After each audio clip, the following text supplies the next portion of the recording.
Baik, selamat pagi. Assalamualaikum warahmatullahi wabarakatuh. Salam sejahtera untuk kita semua. Om Swastiastu, Namo Buddhaya, salam kebajikan. Baik, terima kasih Pak Jondro selaku pimpinan umum dan pimpinan redaksi majalah Narwastu sudah mengizinkan kita mahasiswa Universitas Semputan Tular untuk datang di kantor Bapak. Nah, di sini akan saya menyebutkan profil sedikit tentang Pak Jondro. Pak Jondro selaku pimpinan redaksi majalah Narwastu. Terus sebagai salah satu penasehat Perwanki atau Perkumpulan Wartawan Media Kristen Indonesia. Benar Bapak? Terus salah satu pembina Porjuba, Forum Jurnalis Batak.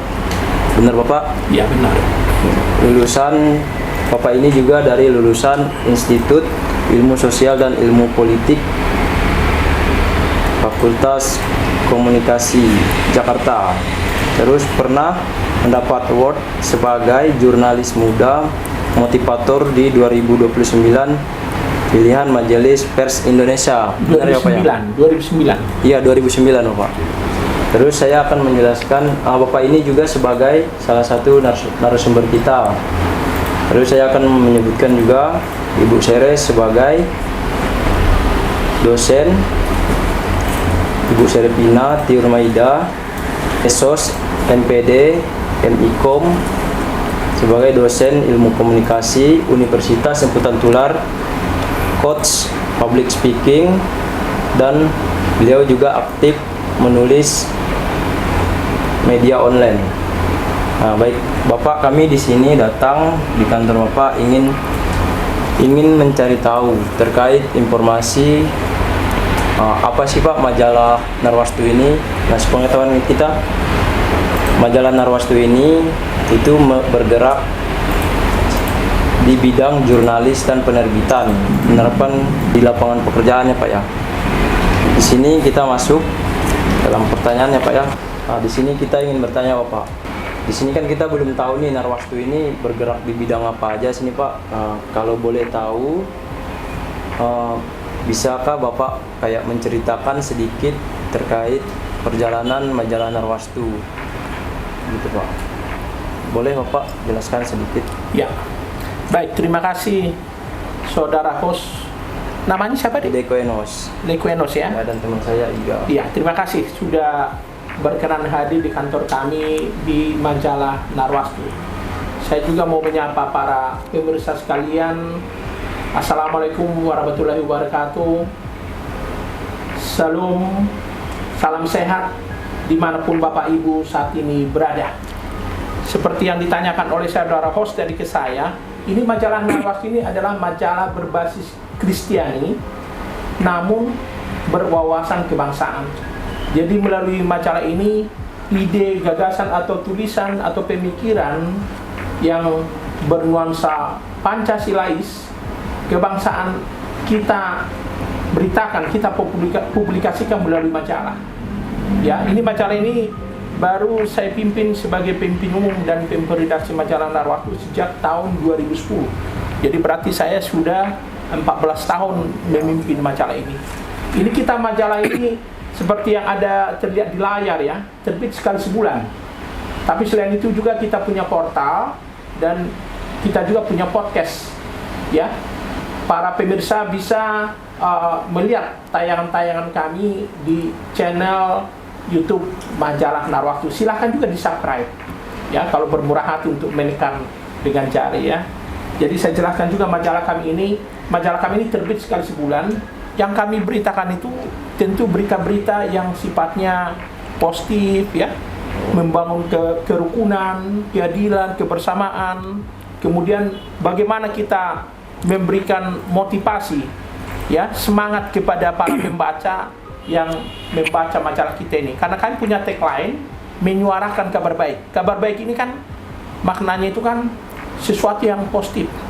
Jadi kami juga ikut berupaya mensosialisasikan 4 pilar persatuan bangsa: Pancasila, Undang-Undang Dasar 1945, Bhinneka Tunggal Ika, dan NKRI. Dan saya sudah pernah diundang sebagai narasumber di kantor Kementerian Polhukam RI pada April 2011. Kita bicara tentang bagaimana media Kristiani bisa ikut menjaga persatuan dan membangun bangsa. Ya, jadi media yang berskala agama pun ikut membangun bangsa dan negara ini. Ya, melalui gagasan, pemikiran, tulisan-tulisan, baik itu yang ditayangkan melalui portal, media cetak seperti ini, dan tayangan YouTube.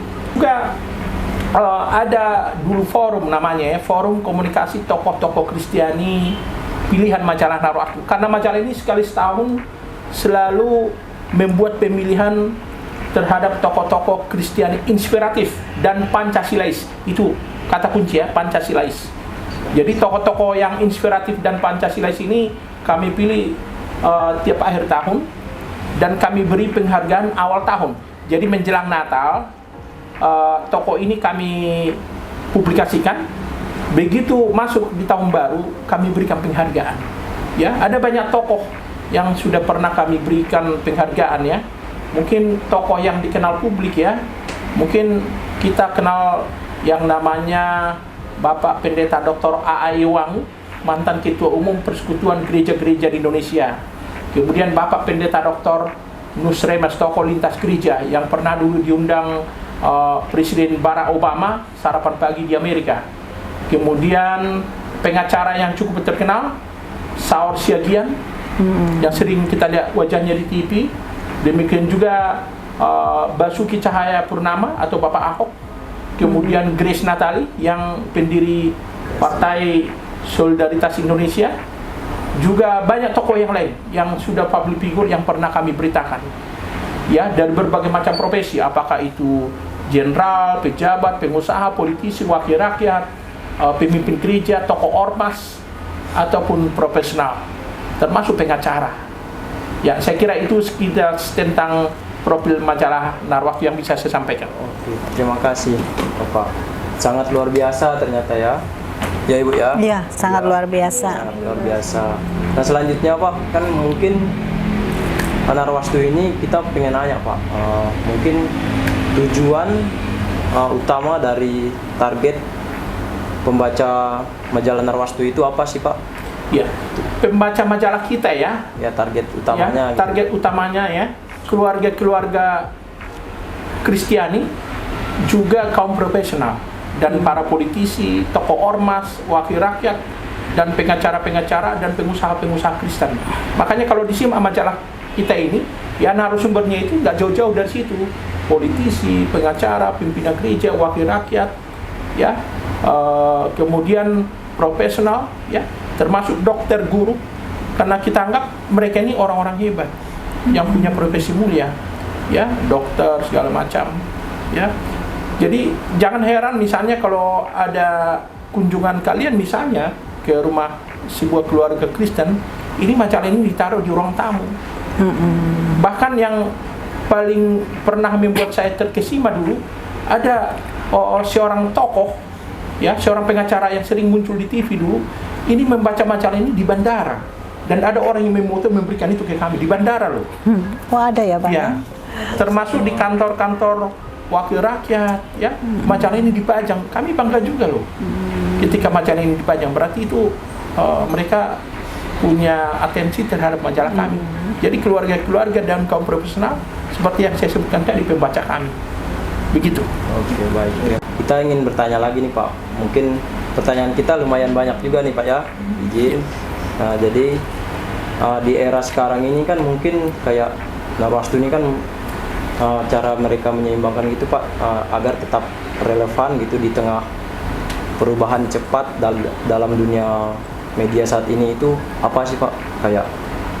Kayak terobosan Narwaktu itu untuk lebih kayak meningkatkan eksistensinya di dunia yang sekarang Pak. Ya, pada awalnya kita ini terbit dalam bentuk cetak, ya, seiring dengan dinamika, dengan perkembangan teknologi komunikasi, kita ada portal atau online. Ya, seiring dengan perkembangan zaman lagi ada podcast, ya. Jadi kita harus terus berubah, mengembangkan diri. Dulu saya tidak terbiasa tampil di podcast, ya. Saya biasanya lebih banyak menulis di media cetak. Tapi sering dengan perkembangan waktu, ya kita harus berubah. Ya, ini media massa atau media komunikasi ini adalah sebuah industri. Ya, kalau kita ingin eksis, kita harus berubah, kita harus belajar. Ya, dan bagaimana kita belajar? Ya, misalnya kita membaca koran, membaca media, membaca majalah, kita ikuti perkembangan, kita tanya orang-orang pintar. Seperti ibu dosen ini, praktisi komunikasi, ada artikel yang dibagikan ke kita, bagi saya pun itu menjadi masukan, input bagi kita. Jadi kita harus mau belajar terus. Wartawan itu adalah profesi yang mulia, memberitakan yang tidak diketahui banyak rakyat ke publik. Ya, memberitakan sesuatu yang penting kepada publik. Tujuannya mulia. Begitu. Oke, baik Pak, terima kasih Pak. Pertanyaan selanjutnya Pak, kami ingin menanyakan kayak peran konten digital dalam rencana masa depan Narwastu itu seperti apa sih Pak? Jadi kalau kita bicara tentang konten digital ya, Iya. saya waktu pertama kali melihat muncul dulu podcast, ya waktu itu saya sangat tertantang ketika kita dulu hanya aktif di media cetak. Kita harus siap punya konten di channel YouTube, kita harus siap. Ya disitulah seperti yang saya bilang tadi, kita jangan seperti katak di bawah tempurung ya. Kita harus lihat juga sekeliling kita. Ini mohon maaf ini saya apa adanya sampaikan. Ada banyak juga teman-teman kami di media Kristen yang tadinya mereka menerbitkan media cetak, sekarang tutup. Apa masalahnya? Secara ekonomi memang ongkos cetaknya mahal, ya. Tapi puji Tuhan ya, alhamdulillah, ini majalah Narwastu masih tetap terbit. Dan mungkin ada orang yang menanyakan kenapa ada media cetak. Ini perlu diketahui banyak orang ya. Dan ini saya apa adanya sampaikan. Ternyata ketika kita hanya melihat informasi atau berita melalui handphone, ya, kita pernah nggak berpikir secara kesehatan? Ini mata kita ini dengan gangguan pencahayaan di handphone itu sangat mengganggu loh. Saya tidak usah sebut ada dokter yang menyampaikan ya. Misalnya 5 jam kita berhadapan dengan handphone kita, dengan cahaya di handphone, di laptop atau di komputer. Coba kalau kita tanya dokter, bermasalah nggak mata? Nah, itu sangat beda dengan sajian dicetak. Itu lebih nyaman untuk kesehatan. Jadi misalnya seperti media cetak untuk orang tua, untuk yang ingin menjaga kesehatan mata, mungkin lebih baik media cetak. Itu harus kita ketahui juga tuh. Jadi mungkin ada orang, oh sekarang sudah media digital, tidak ada lagi media cetak. Siapa bilang? Ya, jadi kami juga mengalami ada dinamika juga ya. Dulu sangat banyak orang yang memasang iklan di majalah kami, tapi seiring dengan begitu masifnya gempuran media sosial, iklan juga berkurang loh. Disinilah kami dituntut harus lebih kreatif, menyajikan pemberitaan, konten-konten supaya bisa juga mendapatkan pemasukan bagi kami. Ya, kita harus punya upaya untuk melakukan kolaborasi dengan individu, dengan lembaga, ya katakanlah dengan perusahaan kalau kita ingin eksis. Dan saya juga belajar seperti pengusaha. Ya, jadi saya tidak hanya belajar menulis ya, saya pun bagaimana seorang pengusaha bisa eksis menghadapi tantangan krisis, saya juga belajar untuk itu. Dan kami punya pengalaman yang menurut saya luar biasa ya. Kita masih ingat pandemi COVID-19 yang mulai Maret 2020. Ya. Coba kita lihat berapa banyak media atau perusahaan yang gulung tikar. Tapi waktu itu kami berupaya terus eksis ya. Puji Tuhan ya. Bertahan ya Bang. Bisa bertahan. Ya, kita harus kreatif, jangan menyerah. Ya. Keadaan di sekeliling kita tidak bisa ubah supaya kita lebih mudah melakukan sesuatu, tapi kita yang harus lebih membekali diri kita supaya bisa menghadapi tantangan itu dengan ide-ide kreatif ya, dengan banyak bertanya, dengan banyak berkolaborasi dengan banyak pihak begitu. Betul. Terima kasih ya. Mungkin begitu penjelasan dari Bapak, terima kasih. Nah, sekarang nih kita mau nanya Ibu nih. Iya, siap. Terkait kayak misalkan dari Narwastu ini apa saja sih Bu kayak yang dipahami? Kita ingin tahu nih Bu, kita ingin tahu mengenai pemahaman majalah Narwastu ini di dalam hubungan industrial Bu. Boleh penjelasannya Ibu? Oke, baik.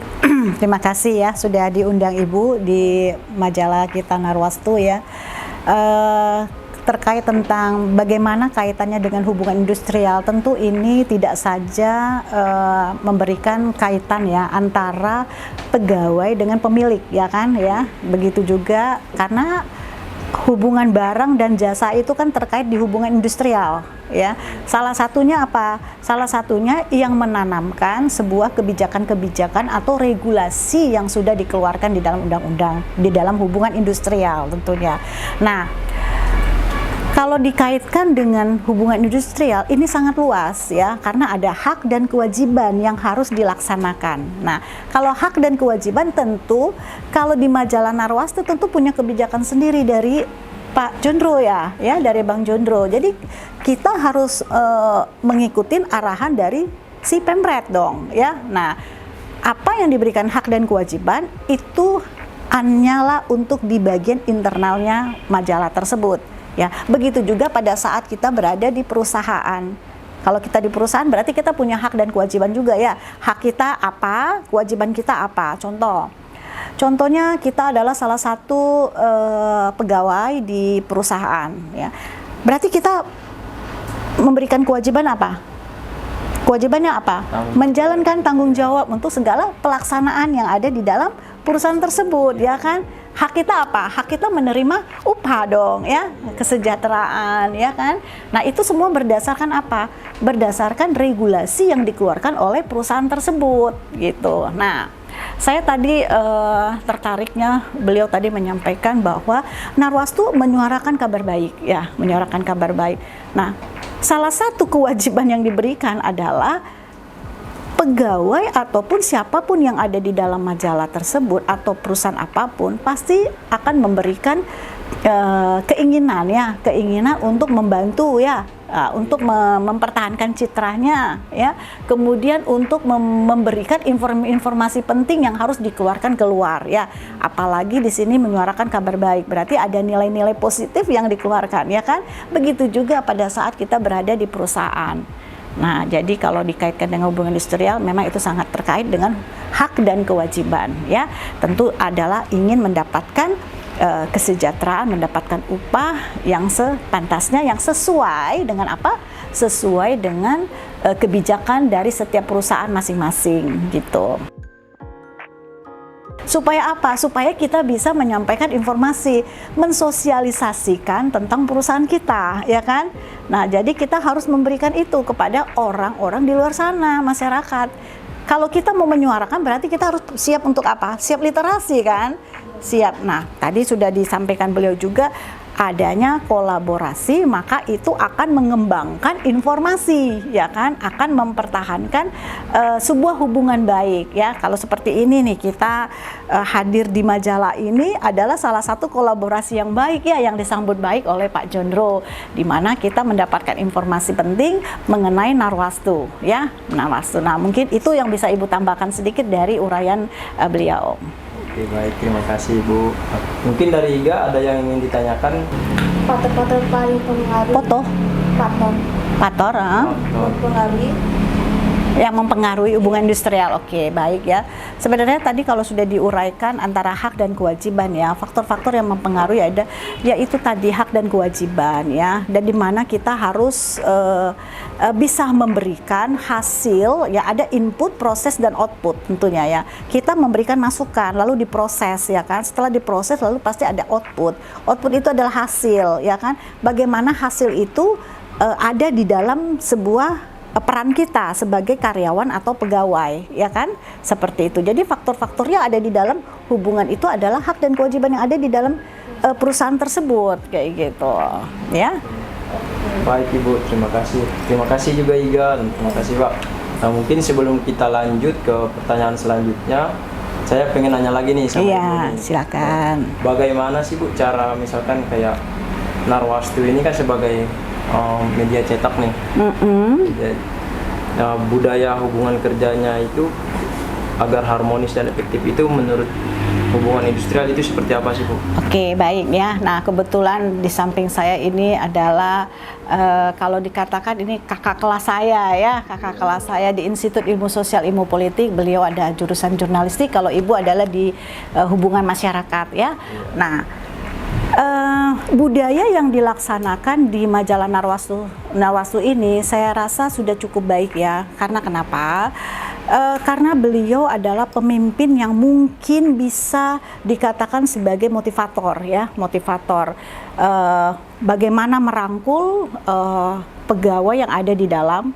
Tadi sudah disampaikan juga sedikit, tapi benar-benar menjadi seperti eratnya luar biasa ya. Nah, ibu saja yang jaraknya jauh, tapi beliau bisa rangkul bagaimana untuk berkolaborasi, ya kan? Jadi kalau budaya dalam Narwastu saya sudah katakan sangat baik ya. Tentu di sini seperti biasa ya, Bang ya, masih diawalin dengan doa ya, Bang ya. Di awal dengan doa ya, di akhir juga dengan doa. Semuanya sesuai dengan arahan beliau ya. Saya katakan sudah cukup sangat baik ya, budaya menyapa ya, sistem kerja ya gitu. Jadi ada manajemen tertentu yang mungkin beliau menggunakan ya itu tadi planning, organizing, actuating, and controlling itu ya, mengontrol segala sesuatu sampai mengangkat berita ya. Nah, ini kan tidak media cetak saja ya kan, karena sudah ada namanya kegiatan podcast ya, kegiatan podcast. Nah, nanti jangan sampai lupa subscribe ya. Nah, itu adalah gebrakan yang beliau buat kan, berarti itu kreativitas yang memberikan contoh kepada kita. Oh ya, kalau kita cetak sudah seperti ini, maka dia akan merubah kreativitas untuk mengembangkan dan mempertahankan perusahaan ya kan, medianya. Nah, beliau sudah menunjukkan dengan apa? Dengan kegiatan podcast, lalu tadi mengundang beberapa para pemimpin ya, pengusaha ya, masyarakat, komunitas untuk datang ke sini, lalu diadakan untuk kegiatan sosialisasi atau kegiatan pengembangan diri lah ya, seperti itu. Jadi saya rasa sudah top markotop deh Pak Jonro ya. Terima kasih Bu. Mungkin kalau disangkut pautkan Narwastu dengan apa yang ingin kita tanyakan sama Bapak tadi, nah ini kita ingin bertanya lagi nih Pak, bagaimana sih Pak kayak agar pemilihan kayak proses tema dan topik itu yang akan dibahas di setiap edisi itu di dalam majalah ini biar menarik gitu Pak, yang mengundang peminat pembaca gitu, kayak tagline-nya gitu agar menarik gitu. Jadi seperti mengacu pada tagline kita, menyuarakan kabar baik ya. Tentu ibaratnya kita ini seperti, ini analogi ya, seperti katakanlah seperti restoran lah ya, kita sajikan makanan yang enak, apa yang dibutuhkan oleh banyak orang itu kita lihat. Tapi untuk melihat ini kita juga harus mau melihat kiri kanan. Kita lihat perkembangan di media sosial, di media cetak, di televisi, radio, apa sih yang lagi menarik, terutama yang berkaitan dengan skop komunitas Kristiani. Tapi tentu ada garis bawah di sini ya, harus berita yang baik, bukan untuk mendiskreditkan, bukan untuk membuli, merendahkan. Kita harus lihat. Jadi topik-topik yang kita angkat itu tentu harus kita angkat untuk sifatnya itu sebagai fungsi media ya, memberikan informasi, memberikan hiburan, memberikan pendidikan, sebagai kontrol sosial, juga membentuk opini publik yang baik untuk masyarakat. Pokoknya tujuan kita itu harus positif, sesuai dengan Undang-Undang Pokok Pers nomor 40 tahun 99 ya. Kita juga harus mengacu pada amanat dari undang-undang itu. Jangan keluar dari situ. Walaupun kita media Kristiani, ya, kita harus tetap mengacu pada Undang-Undang Pokok Pers nomor 40 tahun 99. Ya, kita sebagai wartawan harus menjadi wartawan yang ikut menjaga persatuan dan kerukunan di tengah bangsa ini. Pancasila harus kita gaungkan, Undang-Undang 1945 harus kita gaungkan, juga Bhinneka Tunggal Ika dan NKRI. Begitu. Jadi kita jangan membuat berita yang sifatnya sensasional tapi tidak bisa dipertanggungjawabkan, justru membuat gaduh, jangan. Ya. Jadi di sini perlu memang apa? Trik ya, diskusi ya dengan tim redaksi, apa yang mau kita angkat. Jangan sampai ada berita yang sifatnya itu sensasional dan merugikan satu pihak, apalagi kalau berita itu tidak cover both side. Tahu kan cover both side? Harus berimbang antara satu pihak dengan satu pihak yang lain. Katakanlah ketika ada konflik ya atau berbeda pendapat, ya harus kita tampilkan begitu. Oke, baik Pak, terima kasih. Nah ini kan Pak, mungkin Narwastu ini perjalanannya nggak mulus-mulus banget nih Pak. Nah seiring berjalannya waktu, nah apa saja sih Pak kayak tantangan Narwastu itu, tantangan terbesar yang dihadapi Narwastu sebagai perusahaan media cetak di industri majalah? Kayak kan pasti perjalanannya tuh Pak nggak mulus-mulus banget, pasti ada dulunya kayak tantangan-tantangan tersendiri. Kerikil ya. Sampai sekarang ini gitu, Pak. Ini kalau bicara tantangan ya, saya kira panjang, tapi nggak apa-apa, saya persingkat ya. Ya, Pak. Namanya kita media, pasti konten atau isi yang kita publikasikan itu tidak disukai semua orang, pasti ada yang kontra juga. Itulah konsekuensi seorang wartawan ketika kita memberitakan. Ya tapi walaupun ada tantangan seperti itu, ya kita harus maju terus. Ya kalau kita ingin besar, tantangan besar pun harus kita siap hadapi. Ya itu yang pertama. Jadi jangan dipikir ketika kita memberitakan sesuatu nggak ada tantangan, telepon, diancam laporkan ke polisi, ke Dewan Pers, itu pernah saya alami. Begitu. Oke baik Pak, terima kasih Pak. Nah, ternyata perjalanan Narwastu itu nggak mulus-mulus banget ya Pak ya, di dalam perjalanan sampai sekarang ini. Artinya Narwastu juga bisa berdiri sampai sekarang ini berkat usaha dan kerja keras. Dulunya pernah kayak dapat cacian, makian mungkin ya Pak, agar berdiri lebih kokoh lagi. Nah mungkin kita sekarang ingin nanya lagi sama Bu Sere nih. Iya, oke. Dari beberapa yang dijelaskan sama Pak Jondro, kayak keterkaitannya dengan hubungan industrial itu seperti apa sih Bu? Kayak penjelasannya yang dijelaskan sama Pak Jondro. Iya, baik. Tadi sebenarnya berputarnya di hubungan industrial ya, sudah Ibu jelaskan ya antara hak dan kewajiban ya. Nah, kemudian kalau saya memberikan sedikit tanggapan ya, media itu kata orang ganas kalau untuk menyampaikan informasi ya, tapi tergantung dengan siapa pembacanya ya. Ada yang dia bisa nilai dengan nilai positif, dia bisa nilai negatif ya kan. Nah pada dasarnya wartawan itu mempunyai tantangan masing-masing ya, masing-masing, apalagi kalau sudah ditugaskan keluar di lapangan yang seperti tadi bencana, tsunami dan segala macam ya, itu juga mempunyai tantangan tersendiri bagi si wartawan atau wartawatinya. Nah tentu ini akan menjadi apa? Menjadi dinamika di lapangan itu seperti apa? Siapa yang menyelesaikan itu? Yang menyelesaikan itu adalah bagian dari medianya yang akan memberikan problem solver, yang menyelesaikan masalah. Tapi itu semua teratasi karena apa? Memberitakan berita yang bernilai kritis ya, itu belum tentu diterima dan ditanggapin dengan positif ya kan, bisa juga menjadi negatif. Tetapi orang-orang yang ada di dalam media, karena dia pinter dan piawai di dalam media tersebut atau berita tersebut, maka dia bisa mengatasinya dengan baik ya, seperti Pak Jondro ya, segala sesuatu tantangan yang dihadapi dia bisa lewati ya kan. Tadi pengalaman beliau itu sangat menginspirasi saya juga ya. Oh ya, ternyata kita ini di luar sana punya banyak tantangan yang harus kita hadapin. Ini kalau kita kayak ini kan masih seperti biasa ya, kalau beliau sudah kemana-mana ya, jadi saya banyak belajar dari beliau juga ya. Jadi tantangan apapun itu akan menjadi pengalaman, pengetahuan, ilmu buat kita ya, buat kalian juga. Seperti ini menjadi tantangan baru buat kalian. Itu aja mungkin yang bisa Ibu tanggapi. Mungkin kita ingin bertanya lagi nih sama Pak Jondro terkait Narwastu. Boleh Iga? Nilai-nilai apa yang paling penting bagi Narwastu yang dalam menciptakan konten Pak? Iya. Bicara konten atau sajian yang kita tampilkan, tentu seperti yang saya bilang tadi, kita harus tetap mengacu pada Undang-Undang Pokok Pers nomor 40 tahun 99. Ya, memberitakan yang baik, ya, jangan punya prasangka buruk, ya, hindari pemberitaan yang melecehkan sara, suku, agama, ras, dan antar golongan. Selalu upayakan berita yang mempersatukan, bukan memecah belah atau mengadu domba. Dan ada yang mau saya tambahkan sedikit dari yang disampaikan oleh Ibu Serafina ya. Boleh Pak. di media cetak atau media massa, kalau ada masalah yang kita hadapi itu biasanya dilaporkan ke Dewan Pers.